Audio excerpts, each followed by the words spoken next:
Jérôme Richer, je suis auteur et metteur en scène suisse. Ma pratique principale dans l'absolu ce serait l'écriture, mais malheureusement il faut bien vivre, il faut bien manger. Et ce qui fait que par ailleurs je mène des activités de metteur en scène, que ce soit sur mes propres textes ou d'autres auteurs, autrices contemporaines comme Julie Gilbert, Martin Bellemare, Antoinette Richner et d'autres.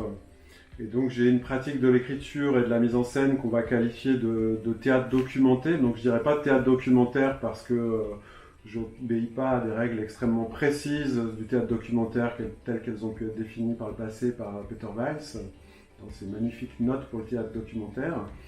Mais tout mon travail est vraiment construit autour du réel, fait un gros travail de recherche en amont. Que ce soit en rencontrant des gens ou tout simplement en menant des recherches à travers des livres, des documentaires, des articles, etc., que je fais sédimenter en moi. C'est vraiment pour moi ce qui est important, c'est de travailler sur les traces. Qu'est-ce qui reste au fond? Qu'est-ce qui reste? Parce que convaincu aussi de l'idée que l'art nous permet de regarder un petit peu le monde de côté. Et que cet éclairage qu'il va apporter au réel peut nous aider dans la mesure du possible. En tout cas, m'aide-moi à vivre mieux. Je vais vous lire je vais vous lire des extraits d'un texte qui s'appelle « Devenir viande ». « Devenir viande », c'est un texte vraiment important pour moi. C'est un peu couillant de dire ça parce que j'ose espérer que tous les textes qu'on écrit, en tout cas la plupart, ceux qu'on écrit par besoin, nécessité, sont importants pour nous. Et celui-ci est particulièrement important parce que c'est le premier texte que j'écris que je ne destine pas uniquement au théâtre. C'est donc le projet pour lequel je suis ici actuellement en résidence. C'est un projet qui me tient à cœur, c'est un projet hybride qu'on va qualifier de théâtre-récit, qui à la fois se voudrait être une forme qui prendra l'objet d'un livre, que j'espère qui sera publié, et puis d'une autre forme, taillée à l'intérieur, plus destinée au théâtre. C'est ma première forme vraiment ample, qui est bien sûr nourrie par un travail de recherche, qui est par une grosse interrogation sur des moments de transformation. Donc devenir viande, c'est ce moment où l'animal devient viande. Donc c'est un texte qui se passe au sein d'un abattoir, aujourd'hui d'un grand abattoir qui se passe plutôt en France, plutôt en Bretagne, même volontairement. Ça, c'est des choses que j'ai réussi à définir actuellement dans la résidence, où avant je laissais une sorte de flou. Et puis là, j'ai pris des décisions très précises par rapport au texte pour l'ancrer dans une réalité qui est la réalité française, des abattoirs de masse, qui part vraiment d'une interrogation, alors que je suis ni végétarien et encore moins vegan. Qu'est-ce qu'on fait aux animaux qu'on mange ? Et qu'est-ce qu'on fait surtout aux hommes et aux femmes qui travaillent dans ces lieux de mise à mort des animaux qu'on mange? Ça veut dire quoi? Surtout, pas de souffrance inutile. Vous pouvez nous l'expliquer du haut de votre balcon, parce que c'est ça que t'aimerais savoir, Florence. C'est ça que t'aimerais qu'on t'explique, plutôt qu'entendre encore et encore les mêmes phrases, faites de toujours et toujours les mêmes mots, parce que à bien y réfléchir, quand ils disent surtout pas de souffrance inutile, ça laisse entendre que certaines souffrances seraient utiles, non? Un peu comme dans cette expression de merde, faut souffrir pour être belle. Donc, comme d'autres, j'ai pu voir des vidéos volées, on va dire, de l'association L214, mais aussi vraiment beaucoup de documentaires. Et il y a quelque chose qui me touche dans ma chair, dans mon essence, dans mes choix de vie. C'est-à-dire que j'essaye d'être plus ou moins cohérent avec ce que je fais, avec une idée de la justice, une idée du partage. Et puis je me rends compte qu'on a un rapport à ces animaux qu'on va qualifier de domestiques, d'utilitaires. En fait, on les élève pour les manger, pour leur prendre leurs œufs, pour leur prendre leur lait. Donc là, il y a une violence où finalement on leur nie une certaine individualité. On peut penser aux textes plus anciens où on parlait des animaux-machines.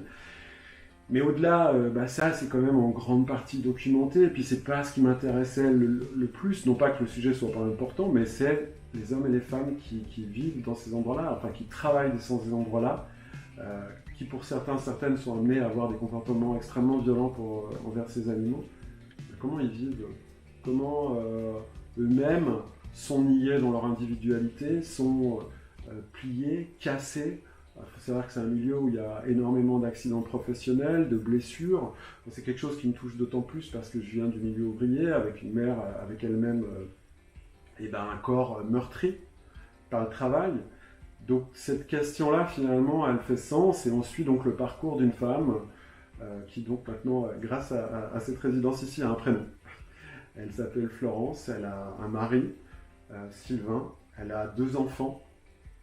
Et donc c'est une sorte de théâtre-narration qui donne à voir son quotidien, tant à l'usine, parce qu'on ne dit pas l'abattoir, on dit le plus souvent on dit l'usine, même si c'est l'industrie agroalimentaire, et puis des moments d'échappée, si on peut appeler ça des échappées, dans son cadre familial, avec son mari.